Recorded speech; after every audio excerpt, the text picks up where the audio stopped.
کسی نے کہا کہ اگر بیوی نماز نہ پڑھتی ہو تو کیا مرد زبردستی اس کو پڑھوا سکتا ہے؟ اس کا کیا شرعی حکم ہے؟ اور اگر زبردستی کرنے کے باوجود بھی کوئی نہ کوئی نماز بیوی چھوڑ دیتی ہے تو کیا حکم شرع ہوگا؟ دیکھیں، پہلی بات تو یہ کہ میں گزارش کرتا ہوں، جب آپ شادیاں کرتے ہیں اور آپ نے اپنے گھر میں ایک مذہبی ماحول بنانا ہے، مثال کے طور پہ زوجوں کو پردہ بھی کروانا ہے اور کروانا چاہیے، اور عبادات پر استقامت بھی دلوانی ہے، تو پہلے آپ اس کو ظاہر کر دیں لڑکی والوں پر کہ بھئی دیکھیں، ہم ایسی بچی سے نکاح کرنا چاہتے ہیں جو پردہ بھی کرے اور نمازی بھی ہو۔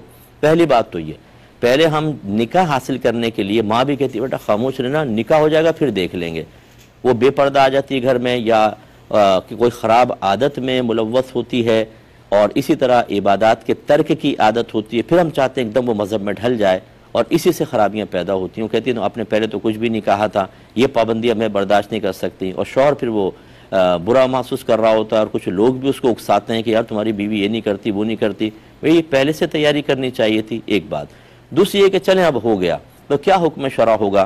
دیکھیں، ہمارے نبی کریم صلی اللہ علیہ وسلم نے ارشاد فرمایا، بچہ 7 برس کا ہو جائے تو اس کو نماز کا حکم دو، اور 10 برس کا ہو جائے تو مار کر نماز پڑھاؤ۔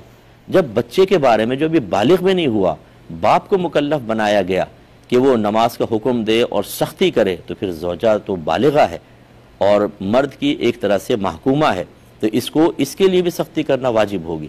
قرآن میں اللہ واضح فرماتا ہے وَأْمُرْ أَهْلَكَ بِالصَّلَاةِ وَاصْطَبِرْ عَلَيْهَا لَا نَسْأَلُكَ رِزْقًا نَحْنُ نَرْزُقُكَ، اپنے گھر والوں کو نماز کا حکم دے اور خود بھی اس پر ثابت قدم رہے، ہم تم سے رزق کا سوال نہیں کرتے، رزق تو ہم تمہیں عطا فرمائیں گے۔ اس کا مطلب ہے کہ سختی تو کرنی ہوگی۔ جب سختی کیا کہ ڈنڈا اٹھا کے ماریں؟ نہیں، میں کہتا ہوں یہ نہیں کرنا چاہیے۔ مار پیٹ سے کبھی کوئی نمازی نہیں بنے گا۔ اگر وہ ڈر کے کر بھی لے گی، شوہر باہر ہوگا، نمازیں نہیں پڑھے گی۔ سب سے پہلا طریقہ ہوتا ہے ذہن سازی کرنا، ایک اچھا سا ماحول بنائیں، کسی اچھی عالمہ سے ان کا رابطہ رکھیں تاکہ وہ ذہنی طور پر ان کو تیار کریں اور نمازی بنائیں، اور اگر نہیں پڑھتی پھر تھوڑا سا ناراضگی کا اظہار کریں، کبھی تھوڑے دن کے لیے میکے چھوڑ کر آ جائیں، اس طرح پیار محبت سے تھوڑی سی نرمی سختی سے مائل کریں۔ اللہ تعالیٰ عمل کی توفیق عطا فرمائے۔ ٹائم کم ہے ورنہ میں اور وضاحت کرتا، لیکن اتنا کافی سمجھیں۔